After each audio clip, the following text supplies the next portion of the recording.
로사의 책방에 오신 여러분 안녕하세요. 책 읽는 즐거움의 로사입니다. 오늘 소개해드릴 작품은 이어령 작가의 할아버지가 된다는 것이라는 수필인데요. 이 작품이 실린 작가님의 딸에게 보내는 굿나잇 키스라는 책은 작가님이 세상을 떠난 딸에게 가슴속에만 묻어놓았던 아버지의 못다한 이야기를 쓴 영혼의 편지글입니다. 그리고 할아버지가 된다는 것이라는 수필은 딸보다도 먼저 세상을 떠난 손자와 있었던 애틋한 내용인데요. 세상에 없는 딸과 손자에 대한 내리 사랑과 상실감에 대한 아픔이 절절한데 저는 그 애통함을 공감할 수 있었습니다. 그럼 어떤 내용인지 들어봐 주십시오. 낭독 시작하겠습니다.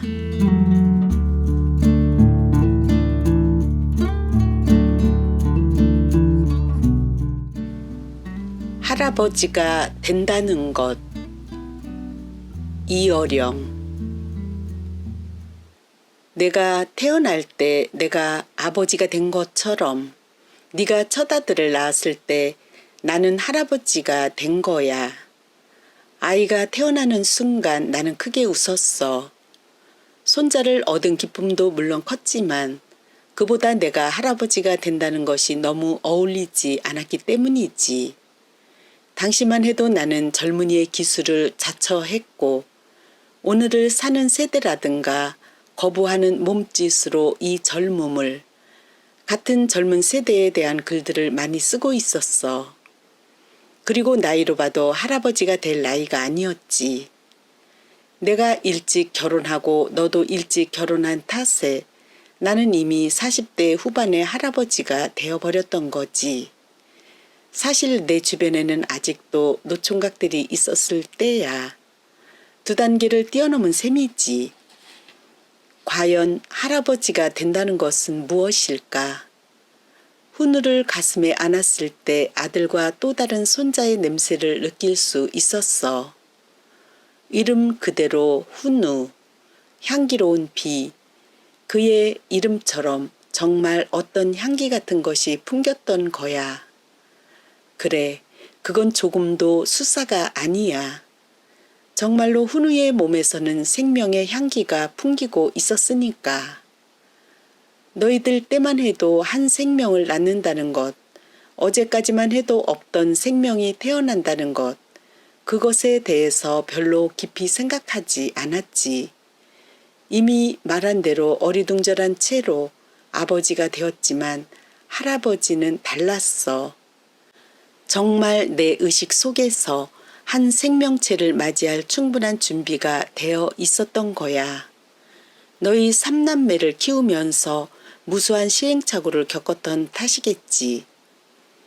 할아버지가 어울리지 않는다고 했지만 실은 나만 모르고 있었지. 이미 나는 늙어가고 있었다. 손자가 생기면서 그것을 알게 된 거야. 더 이상 내가 젊음의 기수가 아니라는 사실을, 내가 할아버지라는 것을 그 녀석이 나에게 일러준 거라고. 손자에 대한 사랑이 각별한 것도 그 때문이야. 아들과 딸을 두었던 젊은 시절의 그 후성기 사랑과는 아주 다르지. 우선 손자를 가슴에 안을 때는 지금까지 거부하고 부정해온 마음들이 사라지게 돼. 그걸 꼭 할아버지라는 말로 부르지 않아도 된다. 더 이상 생명은 새로운 모험으로 다가오는 것이 아니야.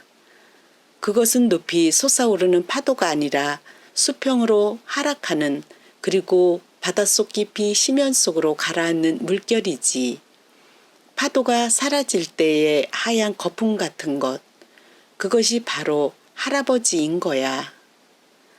훈우를 만나기 전까지 나는 익지 않은 파란 열매였어. 그렇기 때문에 나의 글에는 도끼가 있었지.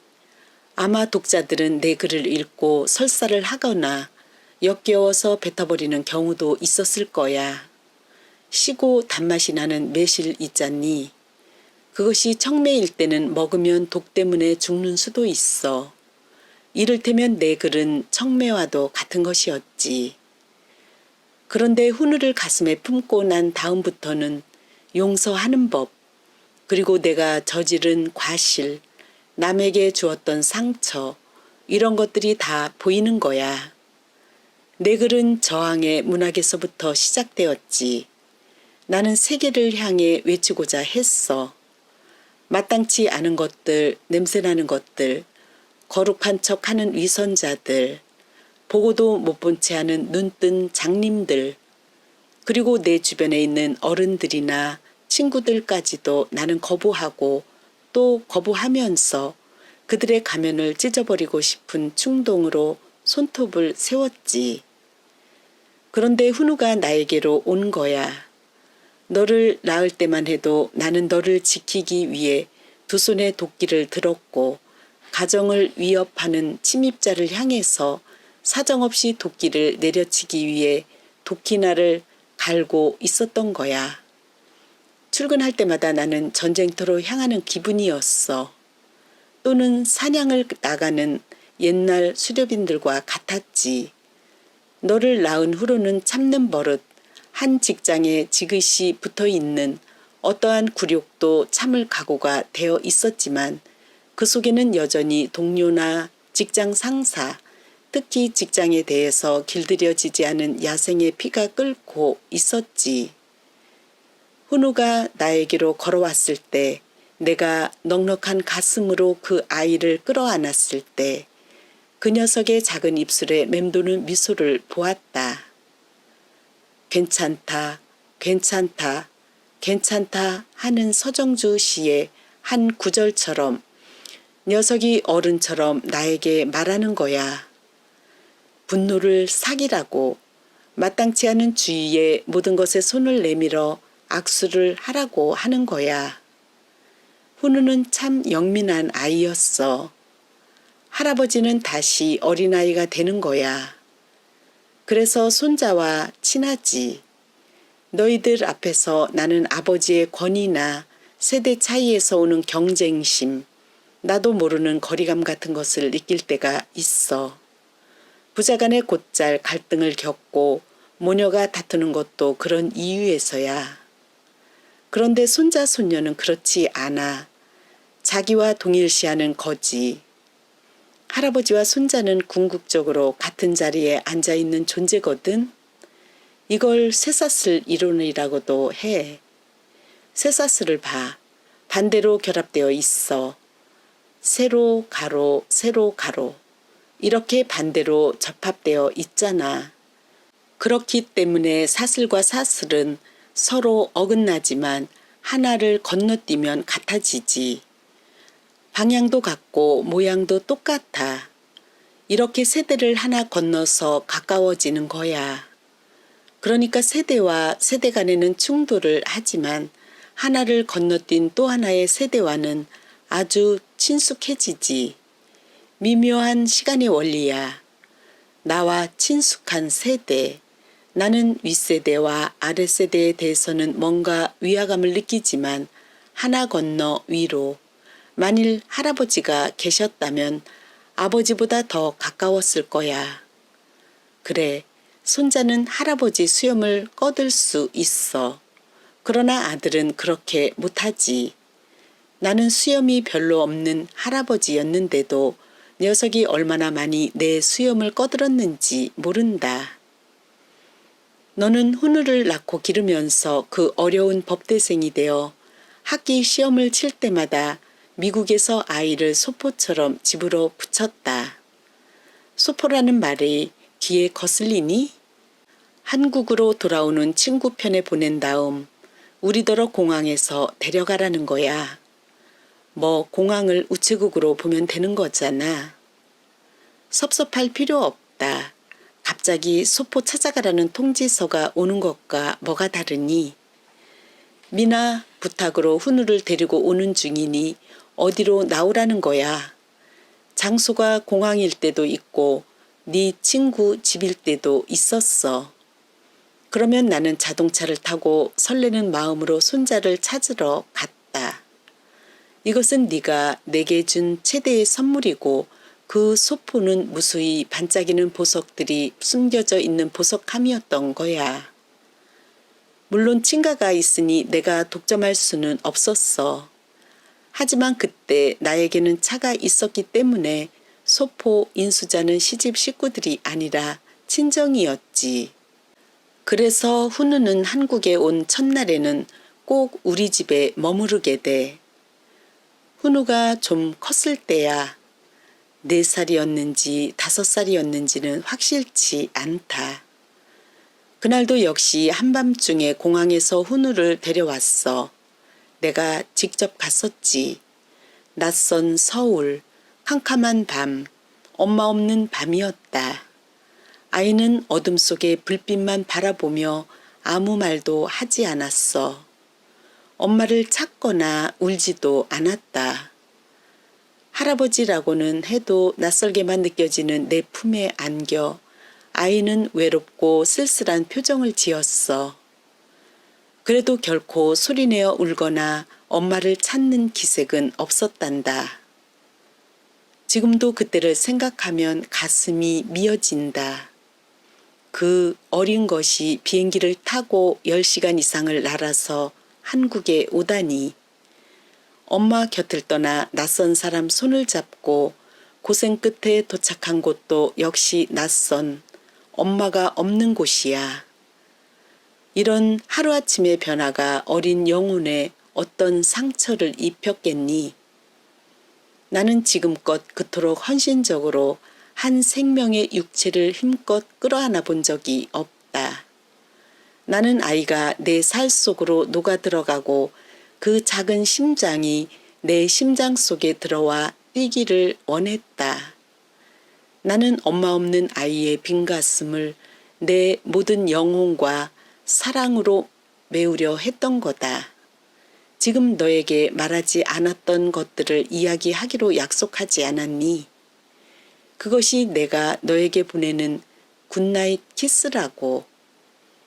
이 이야기도 네가 가슴 아파 할까봐 말하지 않았지만 미국에서 그렇게 외갓집으로 온 훈우의 첫날 밤을 나는 너무도 생생하게 기억한다.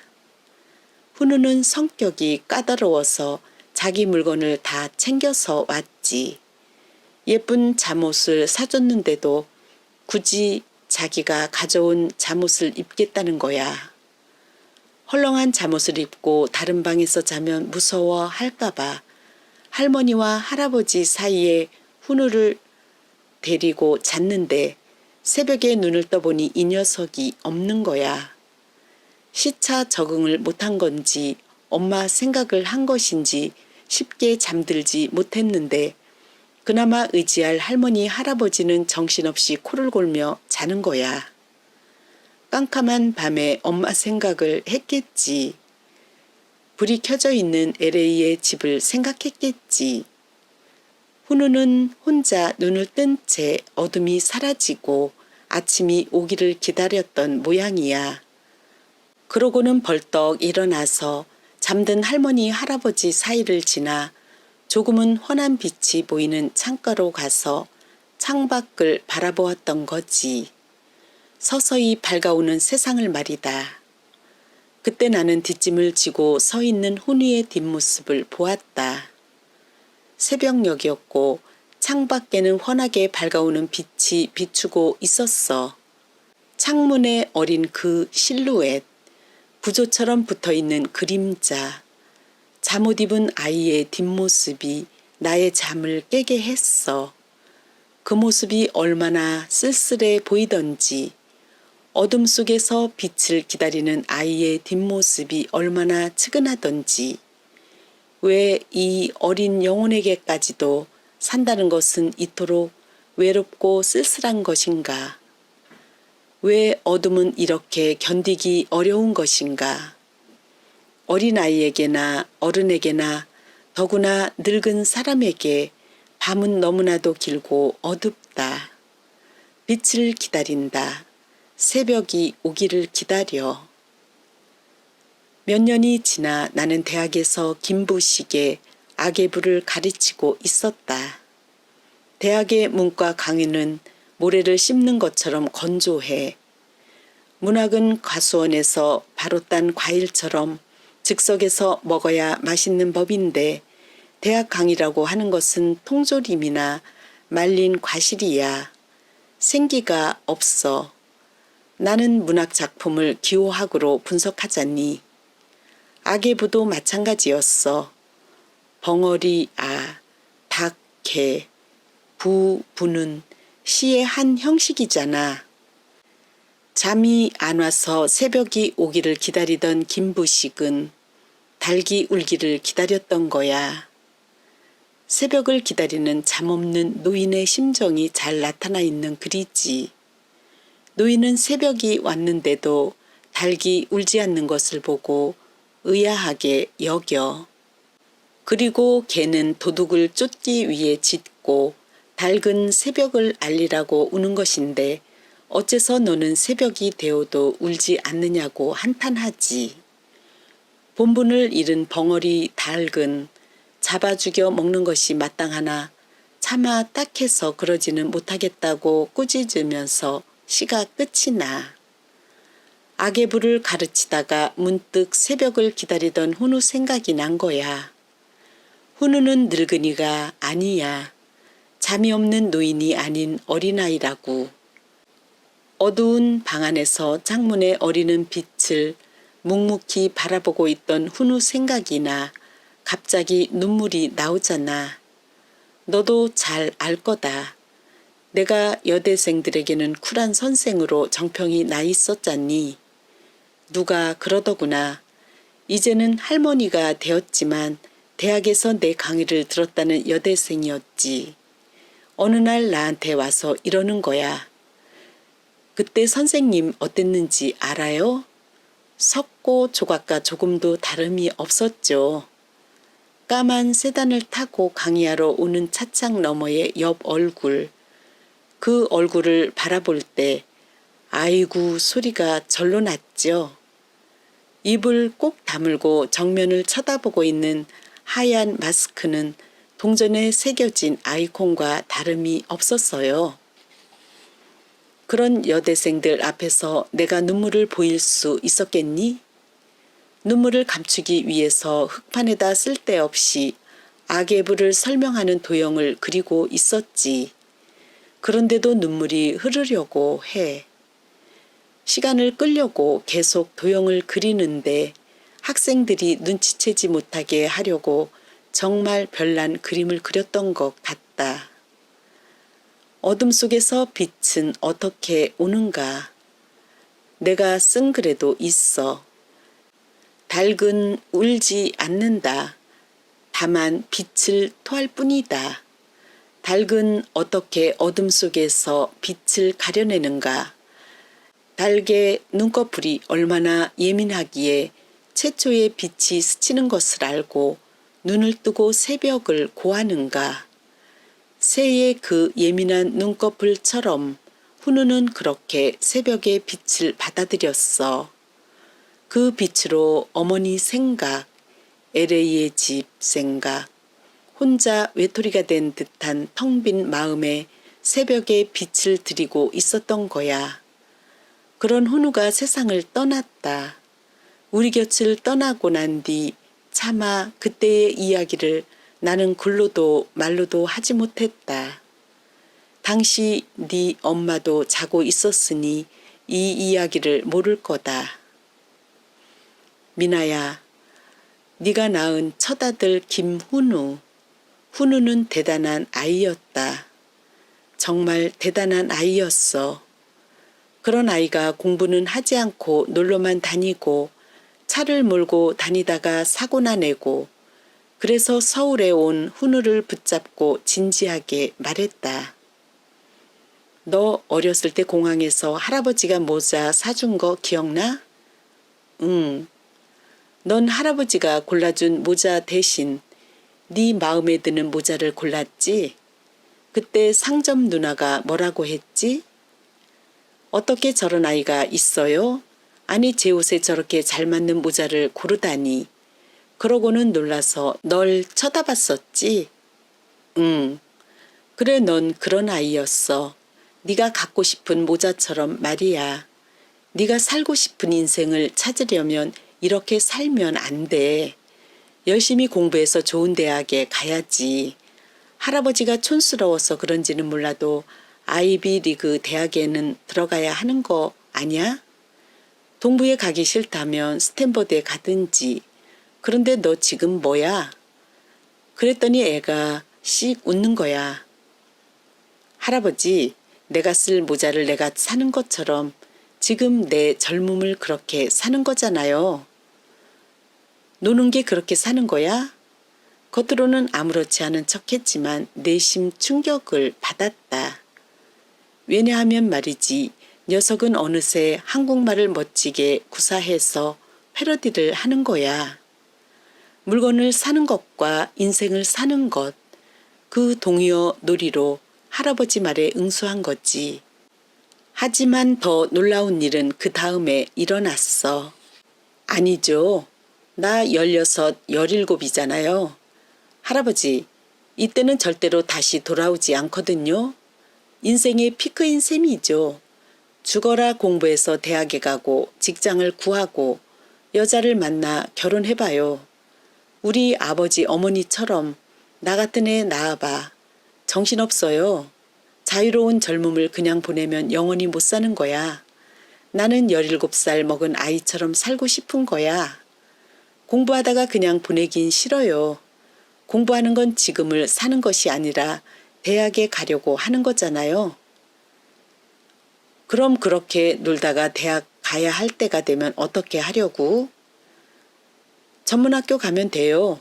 국비까지 주는 전문학교 가서 2년만 공부하면 하버드가 아니라 별대 다 들어갈 수 있어요. 전문학교에 편입제도가 있는데 거기서 열심히 공부해서 수석하는 게 훨씬 쉽거든요. 할아버지 나 믿잖아요. 그래, 너한테 들은 이야기가 생각났어. 성적표를 보고 꾸짖다가 다음에 스트레이트 A를 받아오면 자동차를 사주겠다고 내기했다는 거 말이야. 늘 C만 받아오던 놈이 전학과 A를 받아온다는 건 말도 안 되는 소리니까 자동차 사주겠다고 약속했는데 진짜 다음 시험에서 스트레이트 A를 받아와서 울며 겨자 먹기로 자동차를 사주었다는 이야기. 나도 그냥 허허 웃으며 약속했어. 네 말대로 해봐. 하버드 들어가면 페라리 사줄게. 어떠냐? 정말 훈우는 전문학교에 들어갔다가 제 계획대로 우수한 성적을 받아 버클리에 편입해 우등생으로 졸업하지 않았니? 어머니와 떨어지기 싫어서 학부는 버클리를 선택했지만 그 다음엔 동부의 하버드 법대에 가려고 로펌에 취직도 했잖아. 그런데 고장난 너의 컴퓨터를 고쳐주러 돌아간 것이 그 아이의 마지막이었지. 왜 가슴 아픈 이야기를 하느냐고 날 원망할지 모르지만 아니야. 이것은 가슴 저린 이야기가 아니야. 너는 훈우가 서울에 와서 한여름 동안 얼마나 충만한 삶을 살았는지 몰라. 그걸 이야기하고 싶은 거야. 쓰러진 채 코마 상태로 몇 주일을 있다가 마지막 말도 남기지 못한 채 세상을 떠났지만 사실 훈우는 그보다 앞서 16, 17의 화려한 삶의 절정에서 멈춰 있었단 거란 말이야. 할아버지 하면서 나에게 보여주었던 손에는 반지가 끼어 있었어. 값싼 구리반지 같은 것이었지만 그의 얼굴처럼 반짝이고 있었지. 그래, 언제나 커플링을 끼고 다녔던 녀석. 너희들이 이혼한 뒤에도 훈우는 외롭지 않았지. 일생에 단 한 번밖에 없는 16, 17의 청춘을 최고로 살고 싶어 했던 그대로 그 애는 정점에서 멈춰 있었던 거지. 더는 나이를 먹지 않았던 거야. 더는 어른이 되지 않았던 거라고. 그의 말대로 취직과 결혼과 애 키우는 수속만 남아있는 지루한 삶을 건너뛰고 곧바로 네가 간 그 천국으로 먼저 간 거야. 네가 걱정할까봐 말하지 않았지만 훈우는 한국에 오면 매일 압구정동에 나가 새벽 한두 시나 되어야 돌아왔어. 더러는 싸움도 했어. 입술이 터져서 들어왔지. 그게 삶이고 젊음이란 거야. 우리가 한 번도 제대로 살아보지 못한 젊음, 말하기도 어색한 청춘이란 거야. 어느 날은 자기 여자친구를 모욕했다고 바텐더를 때렸대. 당연하겠니? 그 애들은 그 방면의 전문가들인데 순간 내 얼굴이 창백해지는 것을 보더니 걱정 말라는 몸짓으로 이렇게 말하는 거야. 경찰만 오지 않았더라면 한판 멋지게 붙는 건데. 깨진 아픈 입술을 겨우 벌리고 환하게 웃던 녀석의 얼굴을 잊을 수 없네. 아, 그 행복한 얼굴. 그 얼굴을 내게 보여준 것만으로 나는 훈우에게 감사한다. 더 이상 바랄 것이 없어. 너도 알지? 참새 가슴처럼 빈약한 훈우의 앞가슴 말이야. 그런 녀석에게 싸울 기운이 어딨니? 또 그 착한 애가 남을 때릴 만큼 독한 데가 어디 있겠니? 하지만 훈우에겐 공부뿐만 아니라 노는 것, 싸움하는 것까지도 그 순간순간이 진지한 삶이었던 거야. 샤이닝 아이. 그래, 훈우의 눈은 늘 빛나고 있었지. 훈우는 멋있는 아이였지. 만약 16살로 돌아갈 수 있다면 나도 훈우처럼 살고 싶어. 아, 살고 싶다. 아, 나는 살아있다. 내 손자는 두 주먹을 쥐고 그렇게 외쳤던 거야. 내가 못한 일, 글로밖에 하지 못했던 일들을 실제로 했던 거야. 녀석은 집에서, 거리에서, 광장에서 제 젊음을 산 거라고 제 모자를 제가 골라 사는 것처럼. 그런데 지금은 훈우도 너도 없구나. 그런 말을 하자고 훈우 이야기를 꺼낸 건 아닌데 실은 훈우의 첫사랑을 혹시 망쳐놓지 않았는가 사과하려던 참이었어. 훈우가 10살이었던가 잘 기억이 나지 않지만 어쩌다 보니 넌 LA에 있었고 난 그 애와 단둘이 하와이에 갔었어. 바다에서 너를 혼자 두었던 일이 생각나서 나는 훈우의 손을 단단히 묶다시피 하고 데리고 다녔지. 이번에는 절대로 아이를 혼자 내버려 두지 않겠다고 말이야. 그런데 또 그곳에서 훈우를 잃고 만 거야. 곁에 있던 훈우가 눈 깜짝할 사이에 보이지 않더구나. 나는 거의 정신을 잃고 패닉 상태에 빠져 훈우를 찾아다녔어. 그러다 기념품 가게에서 나오는 아이를 발견한 거야. 훈우야. 아이를 보는 순간 나도 모르게 너무 큰 소리를 지르고 말았어. 아이가 놀라서 파랗게 질린 채 아무 말도 하지 않고 울먹이고 있잖아. 거칠게 아이의 손을 잡아 끌며 호텔로 돌아왔다. 집에 돌아가려고 훈우가 제 짐을 꾸리는데 못 보던 작은 상자 2개가 보였어. 이게 뭐니? 내가 손을 대려고 하자 훈우는 얼굴이 빨개지면서 얼른 감추는 거야. 작은 상자들의 정체는 하나는 엄마의 것이었고 또 하나는 처음 사귄 여자친구에게 줄 바다의 선물이었어. 그 애의 사랑이 그 상자 안에 들어있었던 거야. 그것을 사려고 할아버지 몰래 가게에 들렀던 거야. LA를 떠날 때부터 푼푼히 모아두었던 돈을 꺼내왔겠지? 사랑은 비밀이잖니. 할아버지 몰래 선물을 사려다가 그 혼벼락이 난 거야. 어떻게 하면 좋니? 그것도 모르고 야단을 쳤구나. 세상에 나와 처음으로 겪는 훈우의 시크릿 러브에 상처를 주었던 거야. 하지만 훈우가 하도 완강하게 숨기기에 나는 아무것도 묻지 않았어. 사과할 기회를 놓친 거지. 훈우에게 미안하다고 꼭 전해주렴. 그때 소리친 할아버지를 용서하라고. 그리고 그때 산 바다 선물이 무엇이었는지도.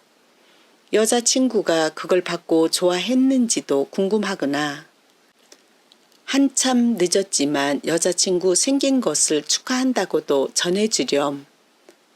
그 아이가 일찍 세상을 떠난 것이 정말 가슴 아프지만 그 아이에게는 행복한 일생이었다는 것을 나는 알고 있어. 찬란했던 16, 17에 때묻지 않은 삶을 살다 간 아이에게 나는 박수를 보낸다. 내가 세례를 받고 훈우가 까닭없이 세상을 떠났을 때 나는 예레미야 애가를 읽었다. 내 가슴을 관역 삼아 화살을 쏘시는 하느님이 야속해서 얼굴을 돌리려고 했다. 그런데 행복한 표정으로 비밀스러운 웃음을 지으며 할아버지라고 부르던 녀석의 얼굴을 생각하면서 나는 다시 하느님을 찾게 된 거야. 훈우는 몽고 반점이 유난히도 많은 아이였어. 유치원에 가면 부모님이 때린 줄 알고 오버를 했다는 우스꽝스러운 이야기를 가진 그 엉덩이를 한번 찰싹 때려주지 못했던 일도 후회로 남아. 하느님은 훈우가 세상에 티끌이 묻기 전에 그의 빛나는 청춘을 거두어 가신 거야. 너무 순결하고 깨끗한 보자기 같아서 진솔인 채로 남겨둔 것이라고. 너에게 빨갛게 익은 열매 이야기를 했던가? 따먹어도 되는 열매, 따먹으라고 스스로 추락하는 열매. 먹히기 위해서 그 안에 재생의 씨를 간직한 빨갛게 잘 익은 열매에 나는 경례를 한다. 차렷 자세로 경례를 한다. 향기로운 비 훈우에게 훈우를 잃었을 때의 슬픔과 마지막에는 역설적으로 기쁨이 넘쳐나는 이 시를 너와 너의 사랑하는 아들 훈우에게 바친다. 훈우, 향기로운 비에게 얼마나 큰 슬픔이었기에 너 지금 저 많은 빗방울이 되어 저리도 그 슬피 내리는가. 한강으로 흐를 만큼 황하를 채울 만큼 그리도 못 참을 슬픔이었느냐. 창문을 닫아도 다시 걸어도 방 안에 넘쳐나는 차가운 빗발. 뭔가 말하고 싶어 덧문을 두드리는 둔한 목소리. 그런데 이 무슨 일이냐. 시든 나뭇잎들은 네 눈물로 살아나 파란 눈을 뜨고 못생긴 들꽃들은 네 한숨으로 피어나 주체하지 못하는 즐거움으로 빗살을 짓는다. 얼마나 큰 기쁨으로 태어났으면 저리도 많은 빗방울들이 춤추는 캐스터네치의 울림처럼 그리움에 타는 목을 적시고 미어지는 가슴을 다시 뛰게 하더니 어느새 황홀한 무지개로 오느냐. 향기로운 비가 내린다. 너 지금 거기에 살아있구나. 표주박으로 은하의 강물을 떠서 잘 있다, 잘 산다 말하려고. 너 지금 그 많은 비가 되어 오늘 내 문지방을 적시는구나. 비야, 향기로운 비야. 훈우가 그렇게 세상을 떠나지만 않았어도 지금쯤 계획대로 하버드 법대생이 되었겠지. 그리고 페라리를 사준다고 한 말은 거짓이 되어 나는 거짓말쟁이 할아버지가 되었을지도 모른다. 그런데 중요한 것은 그게 아니야. 법대가 무슨 소용이고 하버드가 다 무슨 소용이니. 그 아이는 짧았지만 정말 자기가 원하는 삶을 살았던 거야. 하루하루를 충만하게 살았지. 어떤 세상도 첫눈같이 하얀 훈우를 더럽히거나 흙발로 발자국을 낼 수 없을 거야. 훈우의 묘비명에 썼다는 너의 말대로 천국에는 그 애가 거할 곳이 많다는 말을 나는 믿고 있어. 너는 훈우의 비석에 평범한 구절 대신 주님의 구절을 따서 다음과 같은 묘비명을 새겼지. 하느님 아버지 집에서 지금 편히 쉬고 있는 우리 아들 훈우. 1982년 7월 29일부터 2007년 9월 4일까지 나에게 선물처럼 와서 너무나 많은 사랑을 주고 간 아이.